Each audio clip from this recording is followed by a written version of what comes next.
افلا یتدبرون القرآن، تدبر قرآن، مولانا امین احسن اصلاحی رحمہ اللہ۔ سورہ یاسین آیات 33 تا 50۔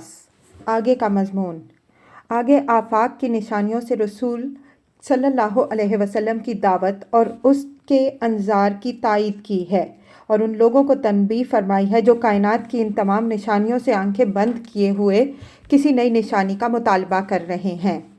گویا اوپر کی تاریخی شہادت کے بعد کلام از سر نو تمہید سے متصل ہو گیا، جس میں یہ بات فرمائی گئی تھی کہ ان کی اصلی بیماری یہ ہے کہ استکبار ان کو اوپر یا نیچے کی کسی نشانی کی طرف متوجہ نہیں ہونے دے رہا ہے، ورنہ ان کے آگے اور پیچھے نشانیوں کی کمی نہیں ہے۔ ان کے اس رویے اور اس کے انجام کی مثال قوم فرعون سے دینے کے بعد پھر ان کو آسمان و زمین کی نشانیوں کی طرف توجہ دلائی۔ اس روشنی میں آیات کی تلاوت فرمائیے۔ اعوذ باللہ من الشیطان الرجیم، بسم اللہ الرحمن الرحیم۔ وَآیَةٌ لَهُمُ الْأَرْضُ الْمَيْتَةُ أَحْیَيْنَاهَا وَأَخْرَجْنَا مِنْهَا حَبًّا فَمِنْهُ یَأْکُلُونَ وَجَعَلْنَا فِیہَا جَنَّاتٍ مِّن نَخِیلٍ وَأَعْنَابٍ وَفَجَّرْنَا فِیہَا مِنَ الْعُیُونِ لِیَأْکُلُوا مِن ثَمَرِهِ وَمَا عَمِلَتْهُ أَیْدِیہِمْ افلا یشکرون۔ سبحان الذی خلق الازواج کلها مما تنبت الارض ومن انفسهم ومما لا یعلمون۔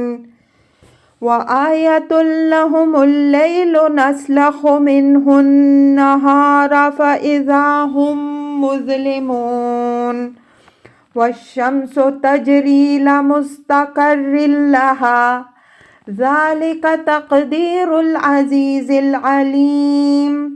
والقمر قدرناہ منازل حتی عاد کالعرجون القدیم۔ لا الشمس ينبغي لها أن تدرك القمر ولا الليل سابق النهار وكل في فلك يسبحون۔ وآية لهم أنا حملنا ذريتهم في الفلك المشحون وخلقنا لهم من مثله ما يركبون۔ وإن نشأ نغرقهم فلا صريخ لهم ولا هم ينقذون إلا رحمة منا ومتاعا إلى حين۔ وَإِذَا قِيلَ لَهُمُ اتَّقُوا مَا بَيْنَ أَيْدِيكُمْ وَمَا خَلْفَكُمْ لَعَلَّكُمْ تُرْحَمُونَ۔ وَمَا تَأْتِيهِمْ مِنْ آیَةٍ مِّنْ آیَاتِ رَبِّهِمْ إِلَّا كَانُوا عَنْهَا مُعْرِضِینَ۔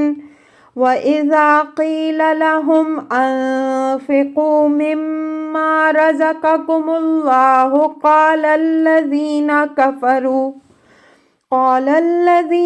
كَفَرُوا لِلَّذِينَ آمَنُوا أَنُطْعِمُ مَن لَّوْ يَشَاءُ اللَّهُ أَطْعَمَهُ إِنْ أَنتُمْ إِلَّا فِي ضَلَالٍ مُّبِينٍ۔ وَيَقُولُونَ مَتَىٰ هَٰذَا الْوَعْدُ إِن كُنتُمْ صَادِقِينَ۔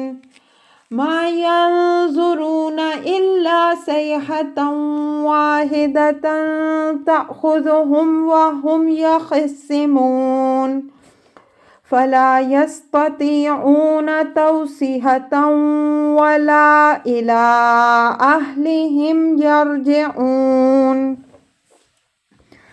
ترجمہ، اور ایک بہت بڑی نشانی ہے ان کے لیے مردہ زمین میں، اس کو ہم نے زندہ کیا اور اس سے غلے اگائے، بس اس میں سے وہ کھاتے ہیں، اور اس میں ہم نے کھجوروں اور انگوروں کے باغ لگائے اور اس میں چشمے جاری کر دیے کہ وہ اس کے پھل کھائیں، اور یہ ان کے ہاتھوں کی کارگزاری نہیں ہے، تو کیا وہ شکر نہیں کرتے؟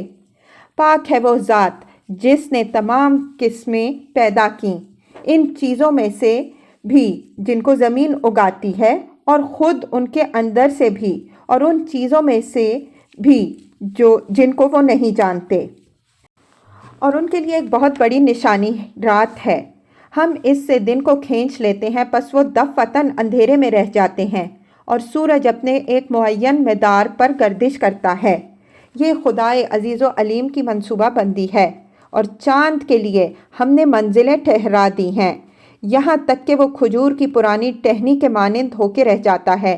نہ سورج کی مجال ہے کہ وہ چاند کو جا پکڑے، اور نہ رات دن پر سبقت کر سکتی ہے، ہر ایک اپنے خاص دائرے میں گردش کرتا ہے۔ اور ان کے لیے ایک بہت بڑی نشانی ہے کہ ہم نے ان کی نسل کو بھری ہوئی کشتی میں سوار کیا، اور ان کے لیے اسی کے مانند خشکی میں بھی چیزیں پیدا کی جن پر وہ سوار ہوتے ہیں، اور اگر ہم چاہیں تو ان کو غرق کر دیں، پھر نہ ان کا کوئی فریاد رس ہوگا اور نہ ان کو نجات مل سکے گی۔ بس یہ ہماری رحمت اور ایک وقت معین تک ان کو بہرہ مند کرنا ہے۔ اور جب ان سے کہا جاتا ہے کہ اس چیز سے ڈرو جو تمہارے آگے اور پیچھے ہے کہ تم پر رحم کیا جائے، تو وہ اعراض کرتے ہیں، اور ان کے رب کی نشانیوں میں سے جو نشانی بھی ان کے پاس آتی ہے وہ اس سے اعراض ہی کرنے والے بنے رہتے ہیں۔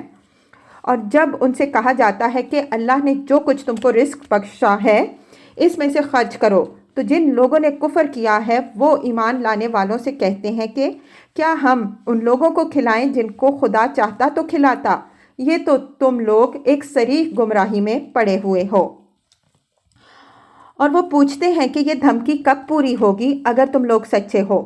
یہ لوگ بس ایک ڈانٹ ہی کے منتظر ہیں جو ان کو آ پکڑے گی، اور وہ جھگڑے ہی میں رہ جائیں گے، پس نہ تو وہ کوئی وصیت کر پائیں گے اور نہ اپنے لوگوں کے پاس لوٹ ہی سکیں گے۔ الفاظ کی تحقیق اور آیات کی وضاحت۔ وَآیَةٌ لَهُمُ الْأَرْضُ الْمَيْتَةُ أَحْيَيْنَاهَا وَأَخْرَجْنَا مِنْهَا حَبًّا فَمِنْهُ يَأْكُلُونَ وَجَعَلْنَا فِيهَا جَنَّاتٍ مِّن نَخِيلٍ وَأَعْنَابٍ وَفَجَّرْنَا فِيهَا مِنَ الْعُيُونِ لِيَأْكُلُوا مِن ثَمَرِهِ وَمَا عَمِلَتْهُ أَيْدِيهِمْ أَفَلَا يَشْكُرُونَ۔ یہ سب سے پہلے زمین کی نشانیوں کی طرف توجہ دلائی ہے۔ مردہ زمین کی از سر نو زندگی سے قیامت، توحید اور آسمانی ہدایت کے نزول پر جن گوناگوں پہلوؤں سے اجتہاد کیا ہے، اس کی تفصیل پچھلی صورتوں میں گزر چکی ہے۔ یہاں ربوبیت کے پہلو کو خاص طور پر نمایاں کیا ہے، اور پھر خدا کی شکر گزاری کے حق کا مطالبہ کیا ہے جو بندوں پر لازماً عائد ہوتا ہے۔ اس شکر کا لازمی تقاضا یہ ہے کہ بندے تنہا اپنے رب ہی کی بندگی کریں، اس لیے کہ ان نعمتوں میں سے کوئی نعمت بھی نہ تو انسان کی اپنی سعی و تدبیر سے وجود میں آئی ہے اور نہ کوئی دوسرا ان کو وجود میں لانے والا بنا ہے۔ وَآیَةٌ لَهُمُ الْأَرْضُ الْمَيْتَةُ لفظ آیا کی تنکیر تفخیم شان پر دلیل ہے۔ مطلب یہ ہے کہ ان لوگوں کو اگر کسی نشانی کی طلب ہے تو اس کے لیے کہیں دور جانے کی ضرورت نہیں ہے۔ ان کے لیے ایک سب سے بڑی نشانی ان کے پاؤں کے نیچے بچھی ہوئی یہ زمین ہی ہے۔ یہ بالکل مردہ ہوتی ہے، ہم اسے اپنی بارش بھیج کر زندہ کرتے ہیں اور پھر اس سے غلے پیدا کرتے ہیں، اور ان غلوں ہی پر ان کی معاش کا انحصار ہے۔ پھر یہ غور کریں تو ان کو معلوم ہوگا کہ ہم نے ان کی معاش کے لیے صرف غلے ہی کا انتظام نہیں کیا، بلکہ ہم نے اس میں ان کے لیے کھجور اور انگور اور دوسرے پھلوں کے باغ بھی اگائے ہیں، اور ان باغوں کو شاداب رکھنے کے لیے چشمے بھی جاری کر دیے ہیں۔ لِيَأْكُلُوا مِن ثَمَرِهِ وَمَا عَمِلَتْهُ أَيْدِيهِمْ أَفَلَا يَشْكُرُونَ۔ اس تمام اہتمام ربوبیت کا حق بیان فرمایا ہے کہ یہ سارا اہتمام ہم نے اس لیے کیا کہ بندے ہماری نعمتوں سے بہرہ مند ہوں اور اس امر پر دھیان کریں کہ یہ ان کے ہاتھوں کی کار فرمائی نہیں ہے، بلکہ ایک رب رحیم و کریم و منعم کی بخشش ہے جس نے ان کو بغیر کسی استحقاق کے ان نعمتوں سے بہرہ مند کیا ہے کہ وہ اس کے شکر گزار و فرمانبردار بنیں، لیکن ان کی ناسپاسی کا یہ حال ہے کہ یہ تمام نعمتوں سے فائدہ تو اٹھا رہے ہیں، لیکن جب ان کو خدا کی شکر گزاری کی دعوت دی جاتی ہے تو اکڑتے اور نشانیوں کا مطالبہ کرتے ہیں۔ من ثمرہ ہی کی ضمیر کے مرجع کے بارے میں اہل تاویل کا اختلاف ہے۔ اکثر لوگوں نے اس کا مرجع اللہ تعالیٰ کو مانا ہے، یعنی لوگ اللہ تعالیٰ کے بخشے ہوئے پھل کھائیں اور اس کے شکر گزار بنیں۔ اس تعویل میں مجھے تکلف محسوس ہوتا ہے۔ اوپر سے اسلوب کلام متکلم کا چلا آ رہا ہے، اس وجہ سے اس مفہوم کو ادا کرنے کے لیے یہاں من ثمرہ کے بجائے من اسمارنا یا اس کے مطلب کوئی اور اسلوب ہوتا، اگرچہ یہ بھی کچھ موزوں نہ ہوتا۔ میرے نزدیک اس ضمیر کا مرجع ارض ہے جس کا ذکر اوپر سے چلا آ رہا ہے، لیکن اس کے لیے یہاں ضمیر مذکر اس اسلوب پر آئی ہے جس کو اہل ادب علی سبیل التاویل سے تعبیر کرتے ہیں۔ عربی زبان میں یہ قاعدہ ہے کہ بعض مرتبہ ضمیر لفظ کے ظاہر کے اعتبار سے نہیں بلکہ اس کے مفہوم کے اعتبار سے آتی ہے۔ اس کی متعدد مثالیں پچھلی صورتوں میں گزر چکی ہیں۔ یہاں ارض کے لیے مذکر ضمیر استعمال کر کے یہ ارشاد فرما دیا کہ اس سے بلد طیب مراد ہے، اس لیے کہ بارش ہونے کو تو ہر خشک و تر اور ہر بنجر و زرخیز زمین پر ہوتی ہے، لیکن بار آور وہی زمین ہوتی ہے جو زرخیز ہوتی ہے۔ یہ مضمون سورہ اعراف میں اس طرح بیان ہوا ہے، وَالْبَلَدُ الطَّيِّبُ يَخْرُجُ نَبَاتُهُ بِإِذْنِ رَبِّهِ وَالَّذِي خَبُثَ لَا يَخْرُجُ إِلَّا نَكِدًا، اعراف 58۔ اور جو زمین زرخیز ہوتی ہے اس کی نباتات تو اس کے رب کے حکم سے خوب اپجتی ہیں، اور جو زمین ناقص ہوتی ہے اس سے ناقص ہی چیز اگتی ہے۔ وَمَا عَمِلَتْهُ أَيْدِيهِمْ، یہ جملہ معترضہ کے محل میں ہے اور یہ ایک نہایت اہم یاد دہانی ہے۔ مطلب یہ ہے کہ ان پھلوں کو کھائیں اور یہ یاد رکھیں کہ ان کو وجود میں لانے والے وہ نہیں ہیں بلکہ اللہ تعالیٰ ہے۔ اسی حقیقت کا تذکر ہی آدمی کے اندر شکر کا جذبہ ابھارتا ہے، اور یہی شکر تمام دین کی بنیاد ہے۔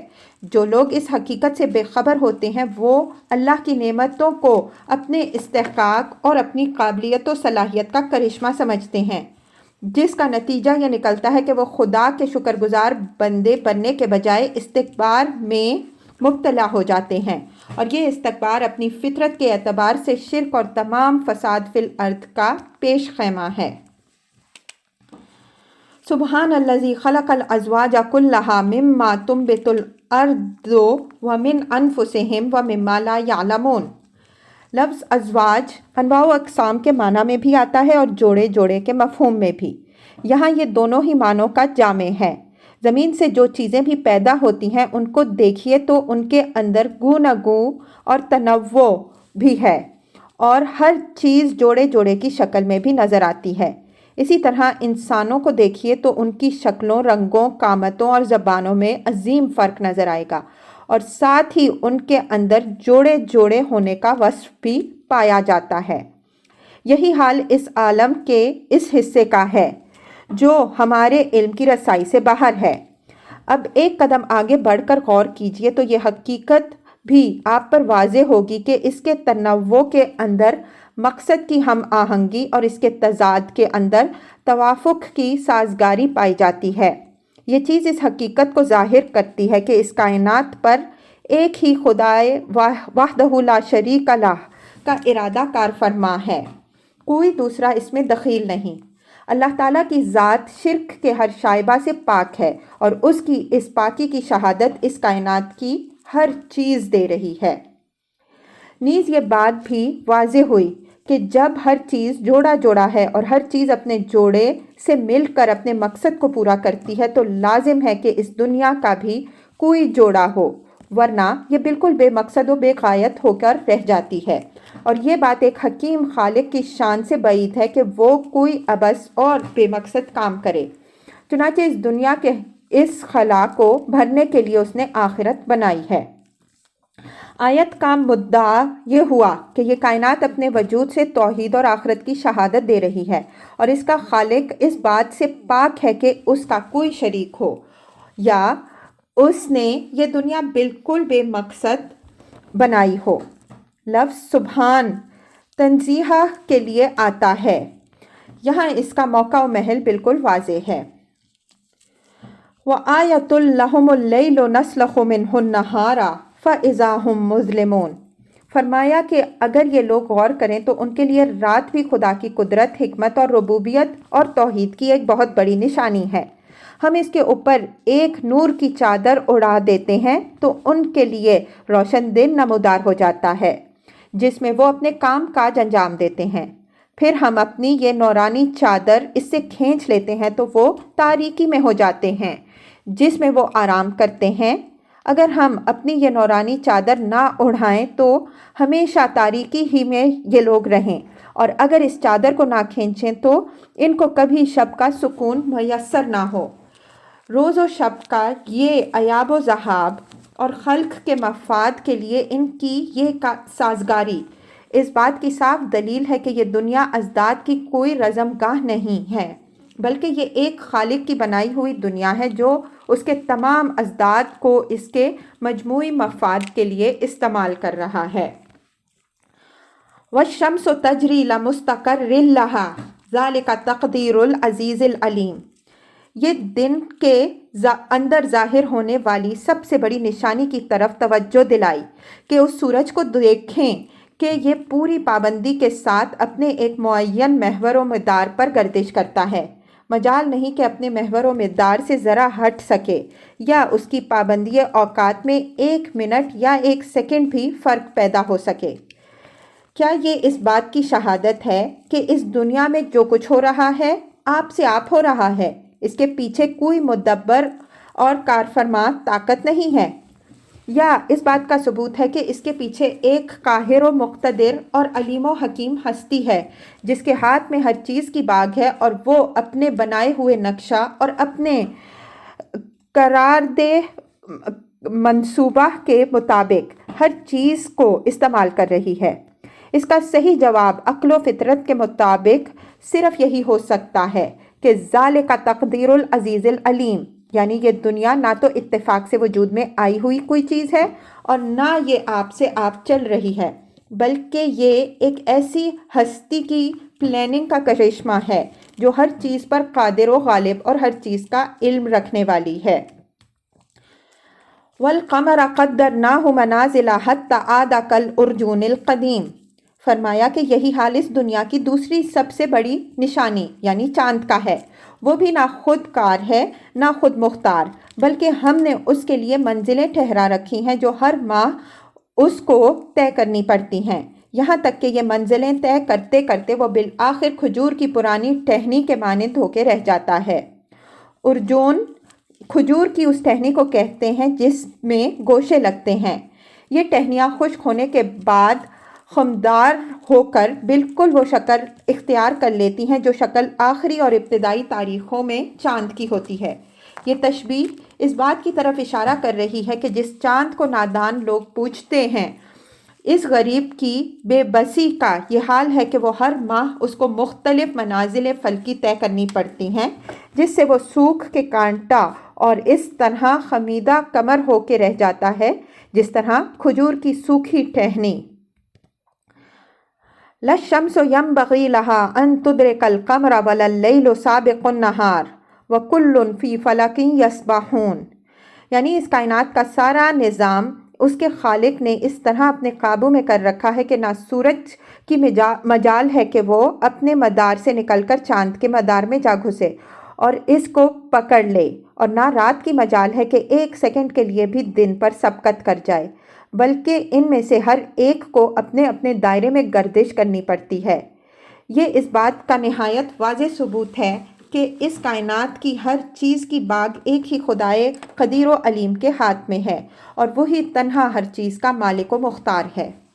اگر اس کے سوا کسی اور کا بھی اس میں کوئی دخل ہوتا تو یہ دنیا اپنے ازداد کے تصادم میں تباہ ہو جاتی۔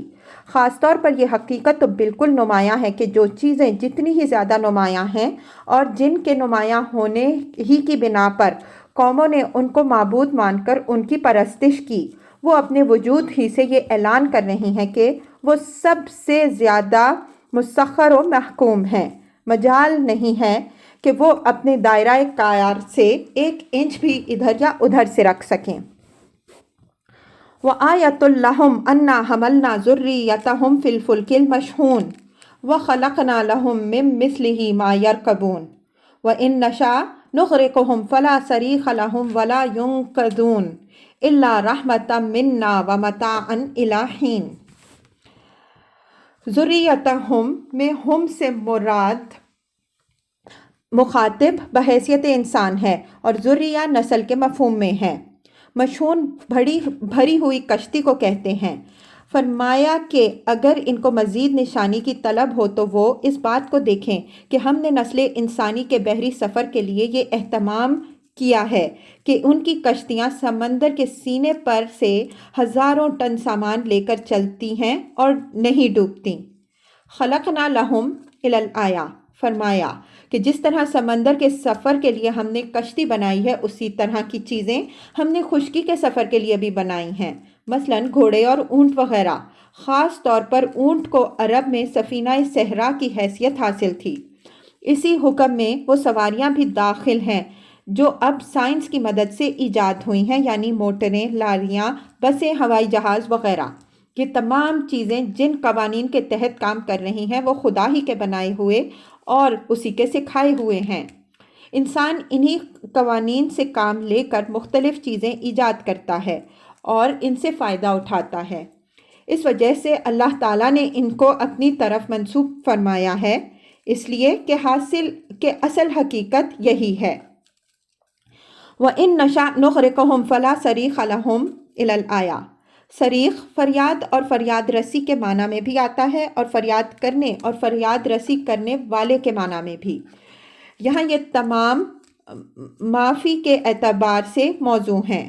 فرمایا کہ یہ ہماری رحمت ہے کہ ان کی لدی پھندی کشتیاں سمندر کے سینے پر دوڑتی ہیں۔ اگر ہم چاہیں تو ان کو کشتی سمیت غرق کر دیں، پھر نہ وہ کوئی فریاد کر سکیں گے اور نہ کوئی ان کی فریاد رسی کر سکے گا اور نہ وہ اس ترائے ہلاکت سے کسی طرح نجات پا سکیں۔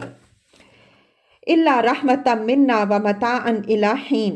فرمایا کہ انسان کو یہ جو کچھ بھی حاصل ہے نہ اس کے آباء و اجداد کی میراث ہے اور نہ اس کی اپنی قوت و قابلیت کا کرشمہ، بلکہ یہ محض خدا کا فضل اور اس کی رحمت ہے جس سے ایک وقت خاص تک کے لیے اس نے اس کو بہرہ مند کیا ہے۔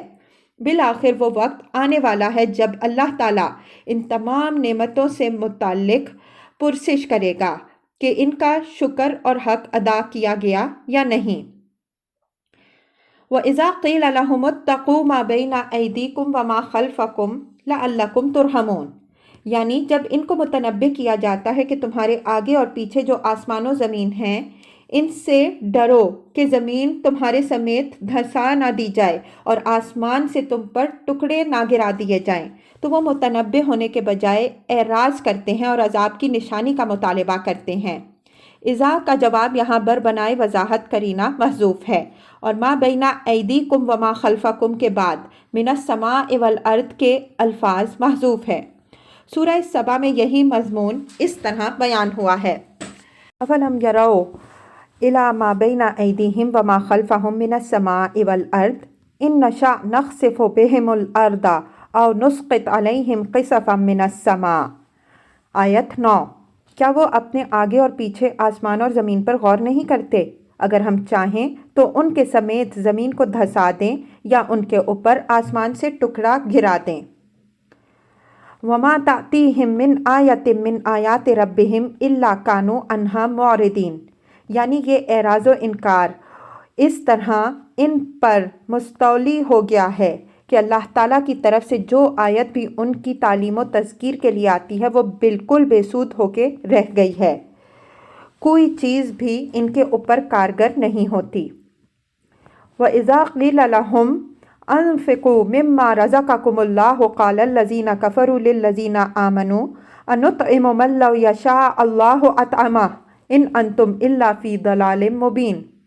اوپر والی آیت میں ان کی جس بے حسی اور سنگ دلی کی طرف اشارہ ہے، یہ اس کی ایک مثال بیان ہوئی ہے کہ جب ان کو شکر کی دعوت دی جاتی ہے، جیسا کہ اوپر آیت 35 میں ہے، لِيَأْكُلُوا مِن ثَمَرِهِ وَمَا عَمِلَتْهُ أَيْدِيهِمْ أَفَلَا يَشْكُرُونَ، تو یہ رعونت کے ساتھ اس کا مذاق اڑاتے ہیں۔ چنانچہ جب ان سے کہا جاتا ہے کہ اللہ تعالیٰ نے جو رزق و فضل تم کو بخشا ہے، اس کا حق یہ ہے کہ اس میں سے اللہ کی راہ میں خرچ کرو اور ان غریبوں کی مدد کرو جو مدد کے محتاج ہیں، تو وہ مسلمانوں کو یہ جواب دیتے ہیں کہ یہ تمہاری صریح گمراہی ہے کہ جن کو اللہ نے محروم رکھنا چاہا ہے ان کو تم کھلانا چاہتے ہو۔ اگر اللہ ان کو بھی ہماری طرح کھلانا پہنانا چاہتا تو آخر اس کے پاس کس چیز کی کمی تھی؟ لیکن جب اس نے ایسا نہیں کیا تو اس کے صاف معنی یہ ہیں کہ اس نے ان کے لیے یہی چاہا ہے، اور جب اس نے ان کے لیے یہی چاہا ہے تو ہم ان کے اوپر کوئی احسان کر کے خدا کو خوش نہیں کریں گے بلکہ اس کی ناراضگی مول لیں گے۔ اس فلسفہ جاہلی کا حوالہ دے کر اس پر کوئی تبصرہ کیے بغیر ان کو نظر انداز کر دیا، اس لیے کہ اس کی قساوت و صفاحت اس قدر واضح ہے کہ اس پر کسی تبصرہ کی ضرورت نہیں۔ مقصود بس یہ دکھانا ہے کہ جب دل بگڑتے ہیں اور عقل الٹتی ہے تو آدمی کا حال یہ ہو جاتا ہے۔ وَيَقُولُونَ مَتَىٰ هَٰذَا الْوَعْدُ إِن كُنتُمْ صَادِقِينَ مَا يَنظُرُونَ إِلَّا صَيْحَةً وَاحِدَةً تَأْخُذُهُمْ وَهُمْ يَخِصِّمُونَ فَلَا يَسْتَطِيعُونَ تَوْصِيَةً وَلَا إِلَىٰ أَهْلِهِمْ يَرْجِعُونَ، یعنی اللہ تعالیٰ کی جو آیتیں ان کو سنائی جاتی ہیں ان پر تو وہ کوئی دھیان نہیں کرتے، بس یہ مطالبہ ان کی طرف سے پہم ہے کہ جس عذاب سے ان کو ڈرایا جا رہا ہے وہ ان کو دکھا دیا جائے، اس کے بغیر وہ اس کی خبر دینے والوں کو سچا ماننے کے لیے تیار نہیں۔ ما ينظرون الا صیحة واحدہ الی الآیہ، لفظ صیحہ آیت 29 میں گزر چکا ہے۔ فرمایا ہے کہ اس تنتنا کے ساتھ وہ اس عذاب کا جو مطالبہ کر رہے ہیں تو کس برتے پر کر رہے ہیں؟ خدا کو اس کے لیے کوئی سر و سامان نہیں چاہیے، اس کی تو بس ایک ڈانٹ ہی ان کے لیے کافی ہوگی۔ وہ ان بحثوں ہی میں پڑے ہوں گے کہ وہ ان کو دبوچ لے گی۔ مطلب یہ ہے کہ اگر وہ نہیں آ رہا ہے تو اس کے نہ آنے کی وجہ یہ نہیں ہے کہ اس کی تیاری نہیں ہو پائی ہے، اس کی تیاری میں کوئی کسر نہیں ہے، بس یہ ہے کہ اللہ تعالیٰ اپنی رحمت کے سبب سے لوگوں کو مہلت دے رہا ہے۔